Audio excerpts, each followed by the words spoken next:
Hi guys, it's Bren from Kindred Acres. Just doing a quick tour of the annual vegetable garden.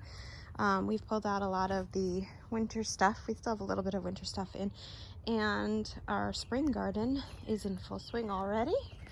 And so we've got some stuff we started by seed, direct sown in ground, so you can see some little seedlings coming up already. Some lettuce. This whole area here is a mix of lettuce, cilantro, and kale, and some spinach mixed in. And you can see some are just now coming up, and some have been up for a little bit. And we've got all through here, right in this section here, the Jerusalem artichokes will come up. And we've got more mixed greens, some chard, some lettuce, some herbs mixed in that are perennial herbs coming back, and just like a big mix of all different types of salad greens. And claytonia left over from our winter garden, which came up late for us. Really kind of started coming up kind of late winter, where last year we had it come up late fall, early winter, and it grew all through winter. So this year it was a little bit behind for us, but I love claytonia. So you'll see some garlic chives, one of my favorite herbs. They died back for us in winter, and they're bouncing back all over the garden. We have them in many different spots. We've got some chard coming up, and some more little baby seedlings popping up for us. We've got some spinach coming up all throughout, and some more mixed veggies. We still have some of our winter stuff. These beds over here were completely jam-packed full, just like these are here. And these mustards are about ready, so we're going to be harvesting these, and we'll be making some pickled mustards. Nice big jar of pickled mustard greens. And we already started seeding in between, so I recommend that you guys do that when you're getting close to harvesting time for your beds.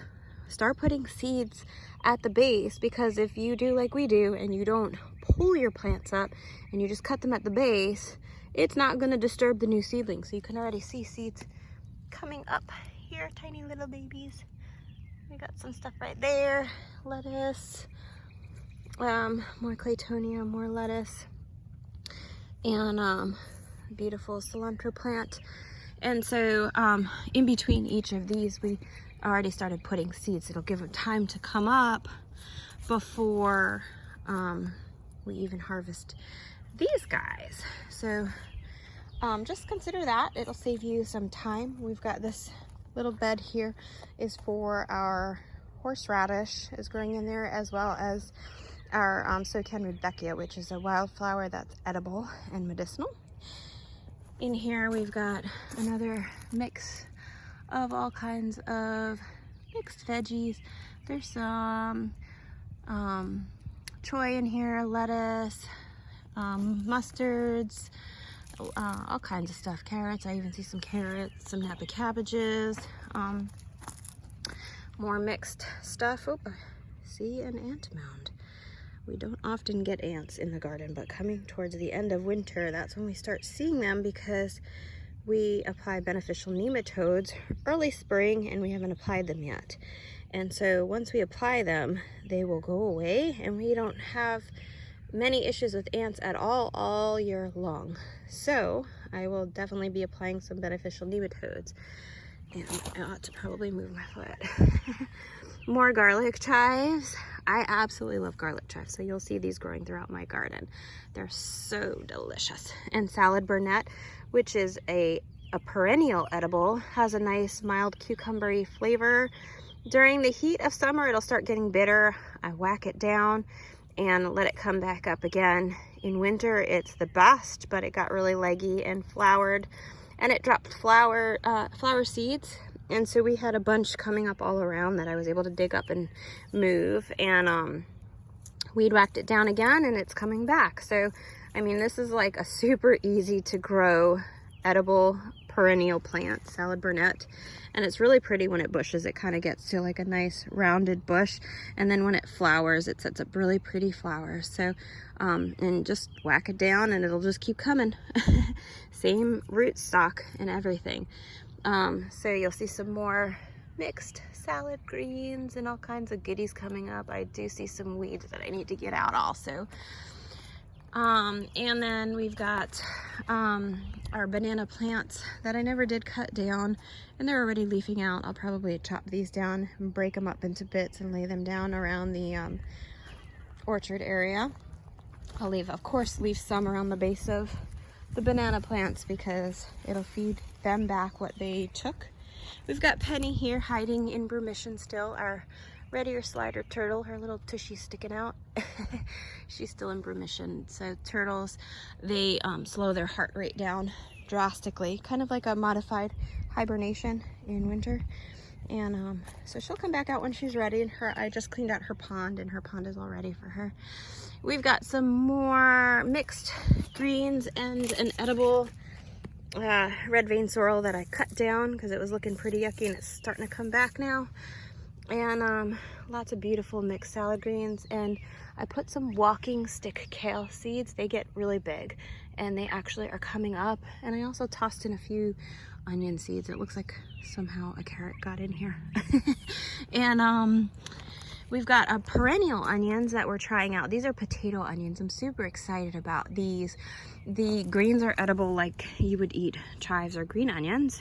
They grow a nice larger for perennial onions. They grow a nice larger bulb underground that are those kind of round and flat. Round in this way and flat in this way.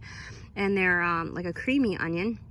And then they also put out top sets, kind of like the Egyptian walking onions that will fall and replant themselves. And you can eat any part of these onions. And so these will grow all year round for us. They did great through winter, and they're really picking up the pace now. And our compost has gotten super rich, and we also applied some Azomite. So if you notice, I don't know if it's translating in the camera, but a lot of our veggies have like almost a blue-green color to them because of all the minerals that are in our soil and compost. Azomite is a granule rock dust, sneaking up on me. And it's got all the trace minerals that your soil should have in it that often your soil is void of. And so just something to consider applying that. And once you apply it, if you start using chop and drop methods, you're going to be putting those minerals right back into the soil. Hey, I just moved that. So there's ants under there. Be careful. A rose of Sharon bush. Hi. Barefoot as always. So painful. Go put shoes on in. Rose of Sharon bush budding out. Beautiful. I can't wait for it to bloom again. It puts on this absolutely breathtaking double bloom pink flowers with like a little bit of a deeper maroonish pink, like hot pink color in the middle. I think the ones that you fed me that were really spicy were Yes, these taste like wasabi. They're so delicious. When you cook them, it takes the spice away. And then these are some more mustards that have gone to seed that we allow to go to seed, and we leave them for the pollinators because they're just so pretty. Look how tall they are. They're so pretty. And so we've got some seeds that we put in behind them that'll start coming up, have already started coming up. And we're also propagating some stuff in the back part there. We've got our radish bed. Radishes looking great. It looks like something got in here because I see some dirt splashed around and some hole marks. I don't know what would have gotten in, but more radishes over here. And then our beautiful babies, our chickens. The chicken yard is going to get revamped this year. Lots of planting going to be happening in the chicken yard. Now this side of the annual veggie garden, we've got some spicy. Got some more goodies coming up. Hey, would you do me a favor and find something to weigh that down? Maybe all four corners? Yeah, you could take those out. Actually, don't take those yet. These are our bush cherries, and they're still small and they're hard to see because they're not leafed out yet, and people keep tripping on them and I don't want them to break. So why don't you leave those and find some more. We've got some mixed greens, some onions, all kinds of goodies, lots more onions. We've got all kinds of onions. These are perennial onion. The other onions that you're seeing are an annual onion. Sweet peas coming up that will climb up this trellis here. They're the sugar peas. Lots of mixed greens with more onions. These are the annual onions coming up throughout here.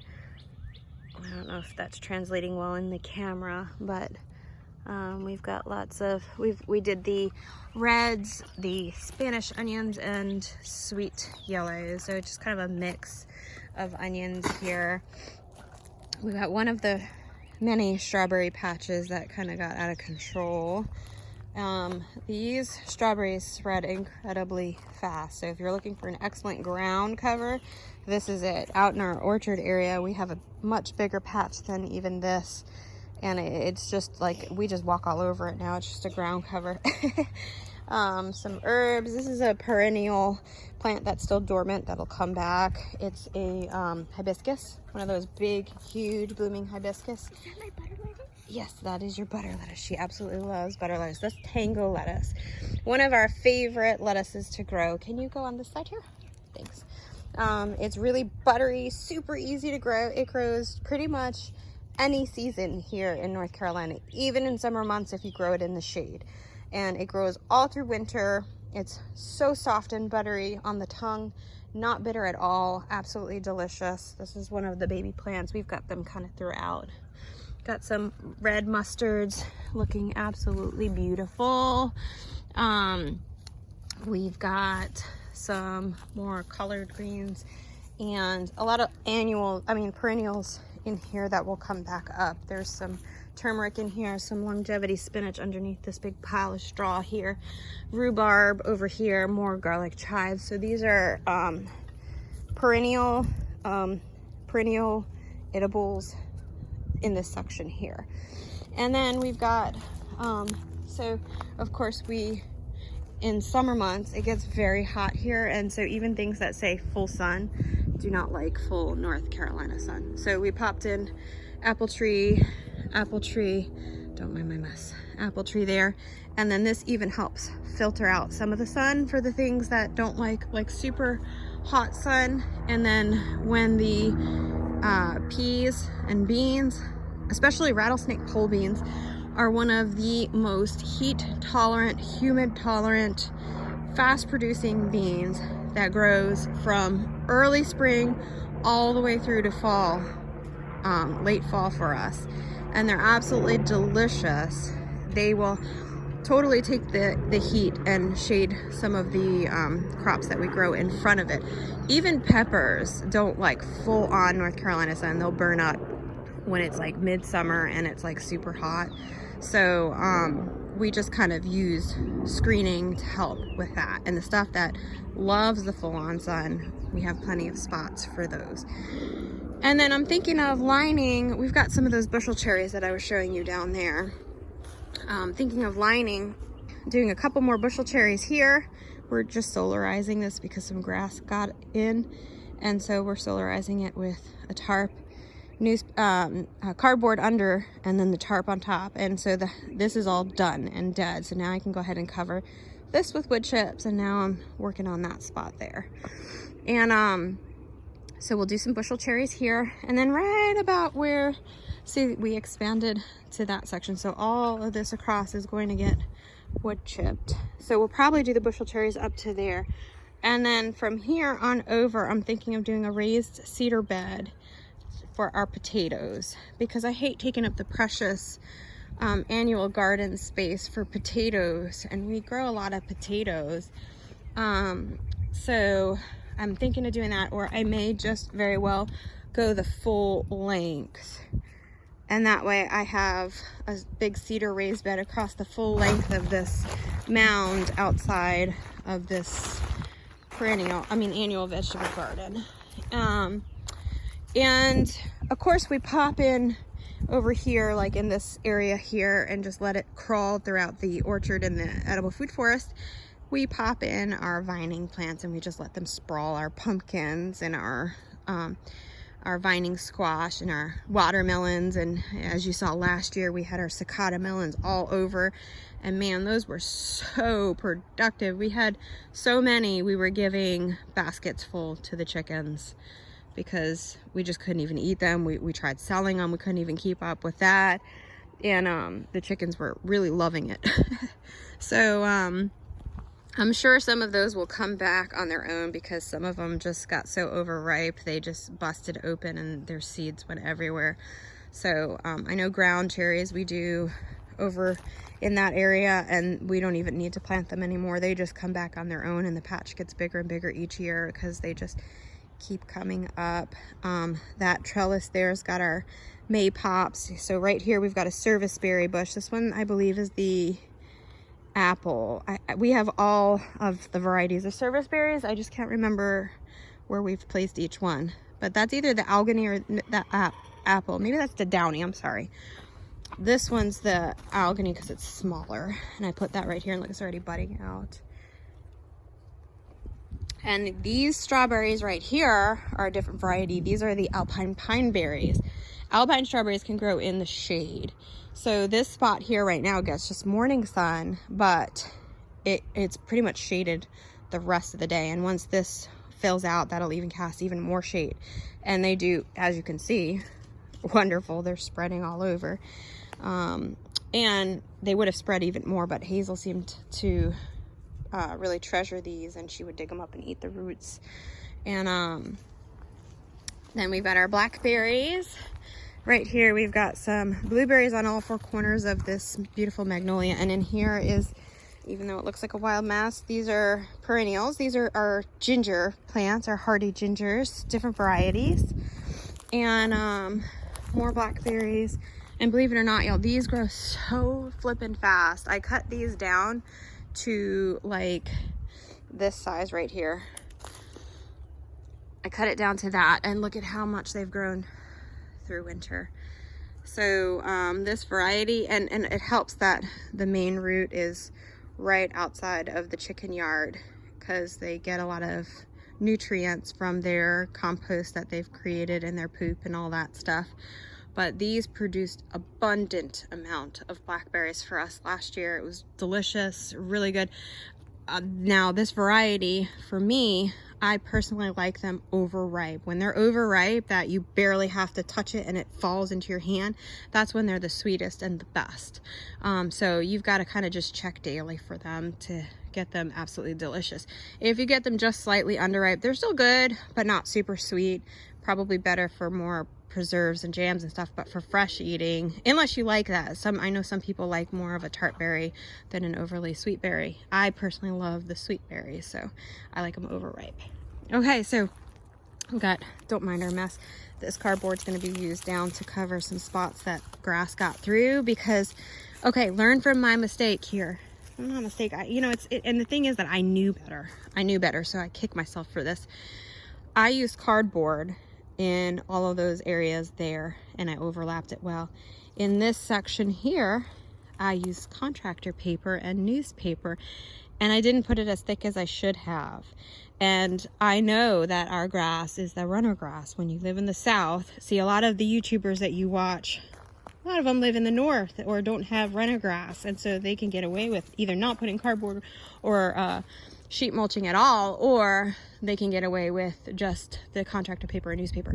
When you've got runner grass and you've got that southern style grass, you can't do that. You've got to use cardboard because it came up all through here. You can see the dead grass right here. All this grass that came through, 8 to 12 inches of wood chips, it still came through with the sheet mulching.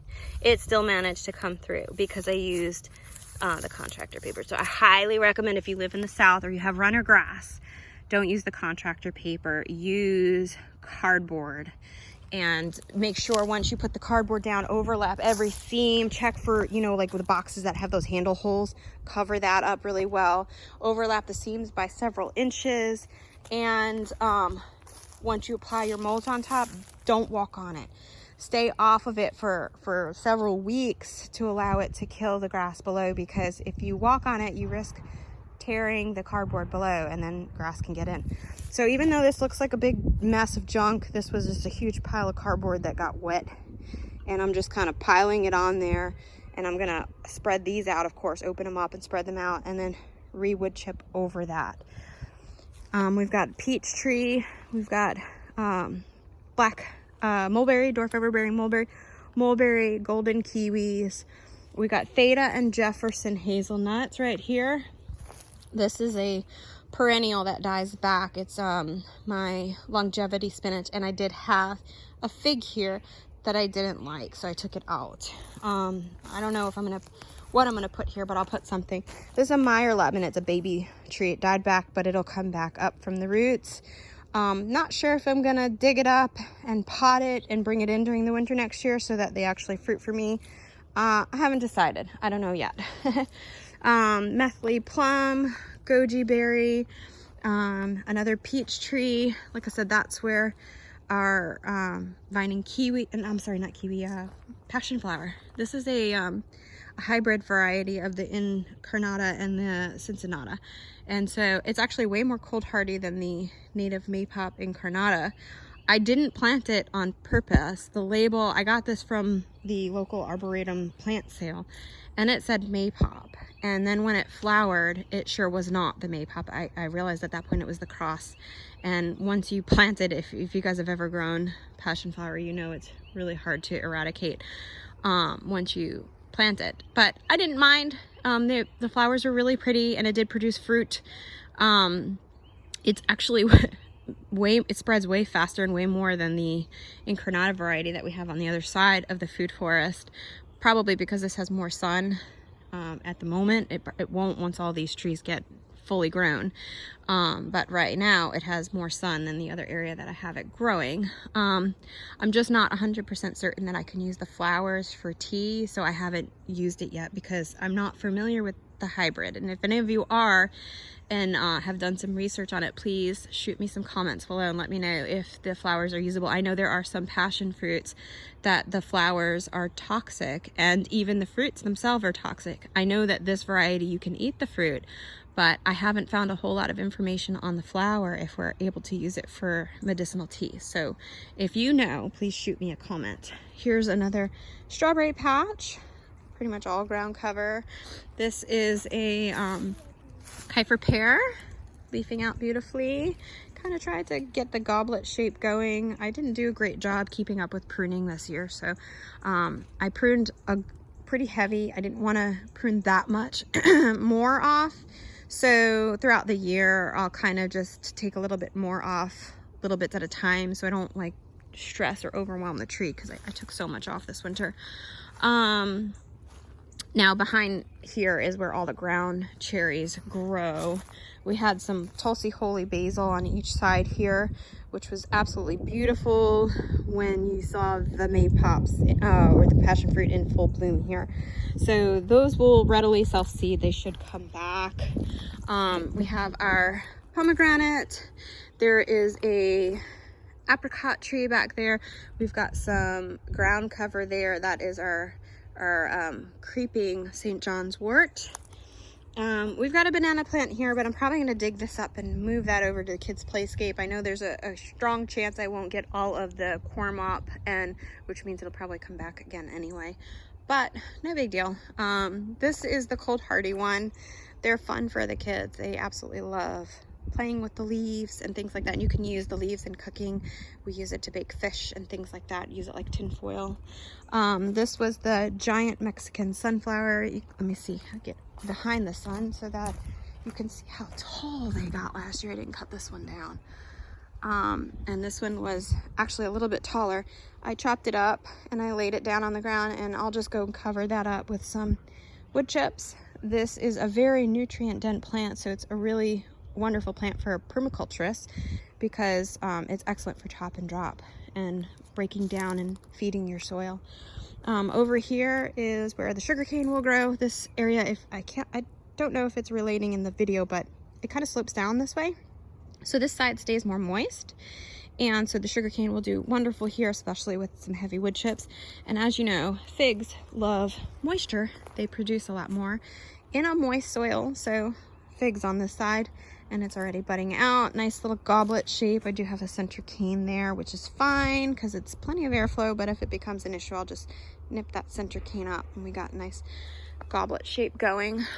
We've got Pawpaws here.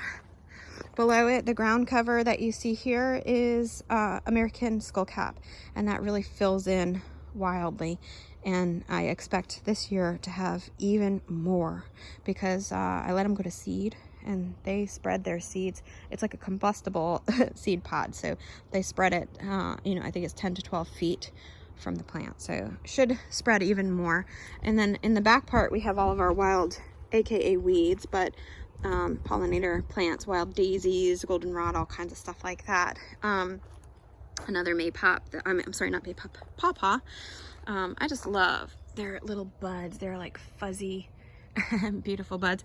And then we have the Chinese skullcap here. We've got down this row here, we have garlic growing right now, and then the either sugar peas, depending on the time of year. So we'll do sugar peas or rattlesnake pole beans up here. And then throughout you'll see some perennial ground covers, and we've got around each of the plants we do Austrian winter peas. Hazel dug a lot of it up, so some of them just didn't make it and some did. We've got our rain barrel hiding behind our little wood shed there for when we have bonfires and such. We've got bronze fennel. Of course, it dies back. Oh wait, where was the bronze fennel? Right there. This is the Tulsi holy basil. So we had Tulsi holy basil, bronze fennel, all of which readily self-seed. They're technically annuals, but they'll readily self-seed. And a bin of goji berries. We've got another mulberry. These are dwarf ever-bearing mulberries, and like I said, these are the golden key. We've got male and female, and they are budding with these cute fuzzy, they're like velvety flowers. Same thing on this side. I cut this side down, didn't cut that side down, don't know why.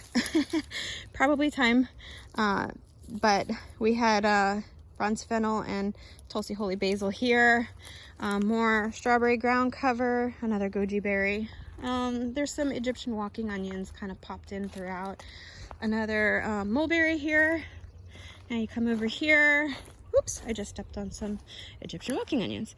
I did plant a little tiny baby seedling of the Artichokes olives. Hazel seemed to really, really like them, and she dug them up at least 6 times and dug into the roots. So it's really stressed, and the leaves are curling, and I don't know if it's going to make it or not. If not, I have more inside. I'll just try again. That's a fun one that we're trying this year. I don't know if they're going to do well. I talked to a couple people that are actually growing them in our area. Some people bring them in, some people don't. Some people got fruit, some people didn't. So microclimate is going to matter. So I'm going to give it a try. We've got some blueberries, a whole row of blueberries here. This is a plum. And then I left this space right here open because my plan is to kind of do some sort of stepping stone walkway or something to kind of draw you in to the tunnels, the kiwi maypops in the background, and kind of draw you in there. And, oh, what are you? Ah, click beetle. And then we've got more blueberries. Blueberry on this side. There's a wild peach that just kind of came up and it's sleeping out. I figured just leave it. This is asparagus all around here. Asparagus, and I just pop in some other stuff, and I seeded out some poppies, but I don't think they came up. Don't know, but Hazel's been digging in here as well. Oh, lots of our lettuce seeds and things like that are coming up. Got lots of the red lettuce, and yeah, cool. So looks like some salad goods will be coming up. Oh, look at this, our daylilies. Or what are they? Not daylilies, daffodils. And then under that, when that goes away, what will come up is canna lilies we have in that corner as well. We've got taro root in this corner here. In the back here, we've got, I just started doing this section here, as you can see. Again, remember, this is that back part where that fig is and the sugar cane is going to be, so this stays very moist. And so I put marshmallow and all of our moist loving stuff over here. We've got, I think, an aronia berry back here somewhere. I lost track, guys. I just put stuff everywhere. And then this is one of our grape trellises. This is the Concord. So that gazebo, this is a lot of the stuff for our spring sale. The backyard looks a mess, guys. Promise it's going to be getting cleaned up. But this is all the tables worth of goodies. This isn't even everything. This is only half of everything for the spring sale. So the gazebo is actually going to get moved over to here, and it's going to be transformed into our greenhouse. So the metal roofing is going to come off, and there's going to be corrugated clear roofing, and then we're going to put the clear sides on. And so that'll be our greenhouse that attaches to this grape. This is our Concord Grapes. It was huge, y'all, and it produced so much. And I don't know if you remember, we had the teepee style here, and it rotted and we had to take it out. So I went ahead and redid them with these metal T-posts and some sturdy nylon wire. This is paracord. And I had to cut it back drastically in order to do it. So last year, it suffered a little. It still produced, but of course not nearly as much as it did the first year because it was so small. But I already see it gearing up this year, and I have a feeling it's going to take over this whole thing, which will be wonderful to have the Concord Grapes back. We've got elderberries. We've got the Nova and the York. Nice and big there. The York and Nova elderberries. And then in here, it'll start coming, it's already coming back now, as the heal all, or all heal medicinal herb that I put as ground cover, and that'll take over there. It's really pretty, and it's used for many different things. Here is where we were growing our mushroom logs in this corner because it stays shaded and it stays pretty moist. But they didn't do so great because they got taken over by the false turkey tails, and so now this has become our potting area, which got to be a huge mess because we've been super busy lately, as you can see. So we've got to organize this, and that's going to be our potting area. Our maypops grow here, and we kind of just used what we had. So they're not pretty or fancy looking trellises. Those are going to get redone this year, probably like within the next few days before the maypops come back up, because I don't want to disturb them once they start taking over. But it's, you know, it's the wire that we had at the moment. And anyway, so maypops will grow here and here on these berms. They do beautifully. This is a kind of a catch-all area, a big mess, like I said. This is all going to get cleaned up, and we're moving Penny, our red-eared slider turtle. Her pond is over there. We're going to be moving that over here and giving her a much bigger pond and a nicer setup. So she's going to be set up right over here. All this is going to get cleaned up. It's going to look beautiful, guys. What else? So over here, Penny's setup is going to be coming out. I'm going to leave this area unplanted because our septic tank is right over here. We do have the Harcott Apricot. It's a very small tree. It's like a dwarf type tree by nature, but it's just enough to kind of shade this side of the house because this side of the house gets so hot, and so that'll help. Plus, I don't want to show you yet, but we started our new grape living sunscreen over there, and I'll show you guys that next time. This was our little potting table that we've been using to pot stuff up, and I plan to put an outdoor sink, like a laundry sink here, so we could wash the veggies off before we bring them in, so we're not bringing so many critters in the house. And then back here, I want to do rows of metal shelving with a roof and like a back and two sides, and leave the front open. And I'll use those racks for curing stuff, because like when you harvest your garlic and your sweet potatoes and your squash and all that stuff that need time to cure so that they can form a thick skin and be ready to store for winter, this would be like the perfect spot for curing them.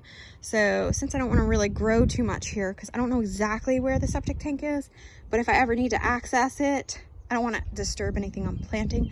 I believe it's like right here, because this spot is like kind of raised up, and the grass, even though it looks like stuff's growing there, it really does not grow very well here at all.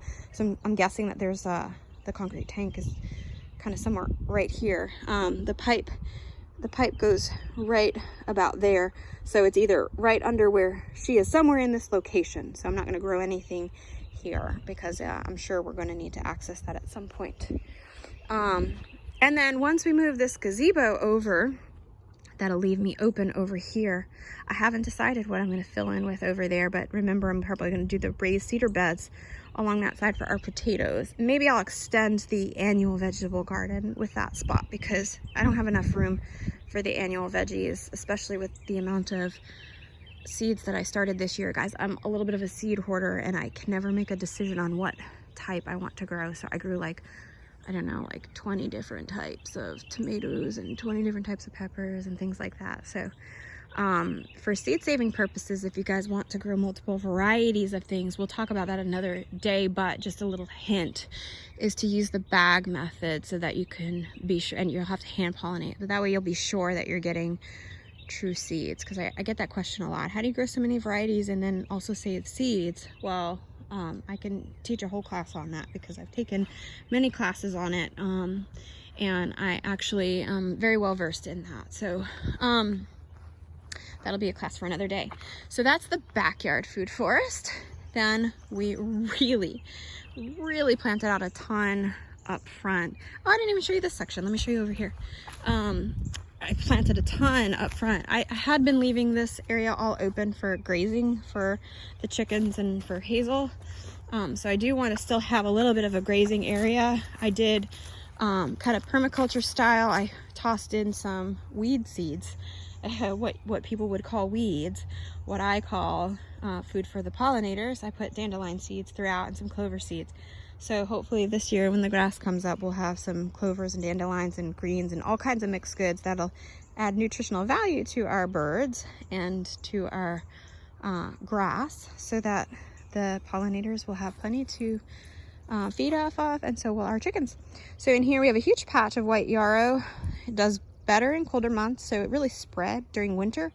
In early spring it'll start to really bush out more, and then it'll start to put up flowers. It kind of fizzles out in summer, and then it'll kick back up again late fall. We've got a blueberry bush. We've got some of the daisies, eucalyptus, little bushel, small variety of blueberry. This is our Comfrey Patch. I kind of over harvested it, so I'm letting it rest so that it can fill back in. This whole section was like completely full with comfrey, but I kind of went a little crazy on harvesting, and trust me, it'll fill back in. I'm not worried about it at all, but I am letting it rest and fill back in before we harvest more.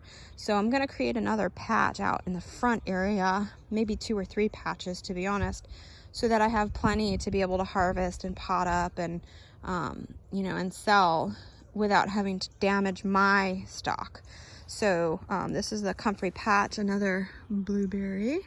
And that's a beautiful magnolia. It smells amazing when it's in bloom. And oh, this is a Fuyu persimmon. And I might put one more fruit tree somewhere right over here.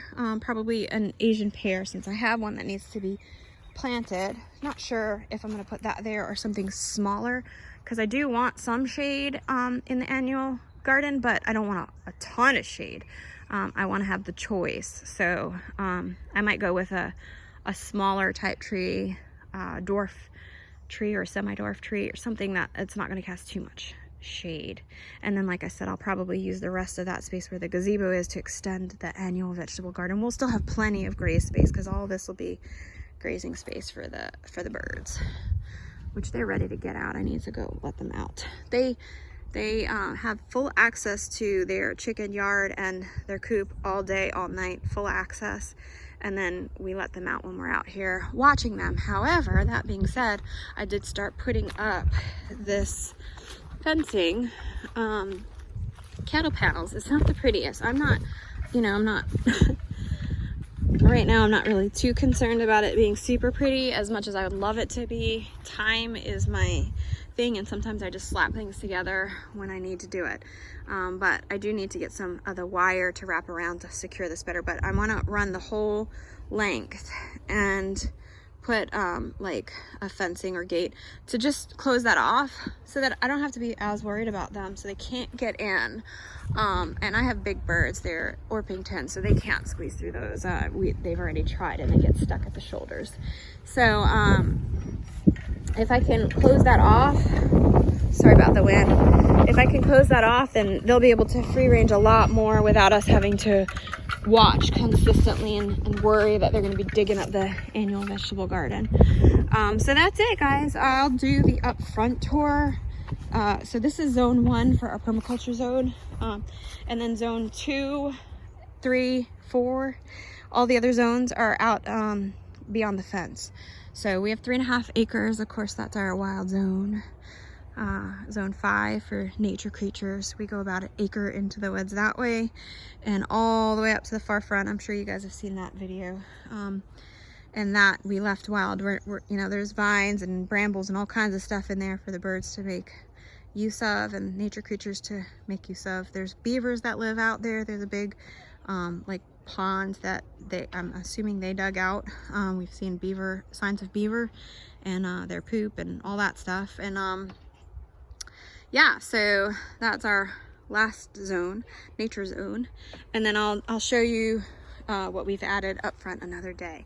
But I think this video is long enough. We're coming into spring, so I really kind of was torn about doing this video right now, given that it's a hot mess back here. And things aren't in full bloom yet. So I really was like, oh, I should just wait until things are in bloom. But this is the reality of what it looks like right now. And this is all going to be getting cleaned up within the next 2 weeks. And by then things are really going to start leafing out and blooming. So we'll do like another tour so you can see what it looks like when it's all cleaned up and everything is blooming and filling in and leafing out, because that's the fun. And all these tables will be gone because our spring sale's coming up in just a couple weeks. And we've got some pretty cool stuff. Huge Sweet Bay Magnolia right here that's already budding. We've got some fruit trees, some baby fruit trees, herbs, all kinds of stuff. And like I said, this is only a small portion of it. We have a lot more off-site. So anyway, gonna go ahead and sign off now and get to work because we've got a lot to do. I am excited to show you guys the rain garden that we installed and what we're doing up there. So again, stay tuned. We've got lots more to share with you. Leave us some comments, and if anybody knows anything about that hybrid passion flower, I would love it if you can school me on that, because I tried reaching out to some of the passion flower groups and I really didn't get a great response. I guess nobody really knew. So if any of you do know, I would love some information on it. So thanks again for checking us out, with lots of love from Kindred Acres. Talk to you soon.